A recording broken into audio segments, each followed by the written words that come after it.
তাহলে ভারতের সাথে ফাইনাল কে খেলছে, পাকিস্তান নাকি বাংলাদেশ? সেটা আজ বোঝা যাবে, কারণ আজকের ম্যাচ হচ্ছে বাংলাদেশ ভার্সেস পাকিস্তান। আর এটা ঠিক সেমিফাইনালের মতনই ম্যাচটা হবে। মানে কাল যদি বাংলাদেশ ভারতকে হারিয়ে দিত তাহলে পাকিস্তানের একটু চাপ হয়ে যেত, কিন্তু বাংলাদেশ সে কিন্তু 41 রানে হেরে গেল।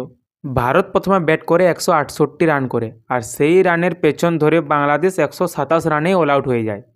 মানে কাল শুধু মনে হচ্ছিল যে বাংলাদেশের ওই সাইফ হাসান সেই শুধুমাত্র ভারতের বিরুদ্ধে একটু লড়ছিল, আর বাকি সবাই একদম এমনি শুধু ম্যাচ খেলতে হবে খেলতে হবে।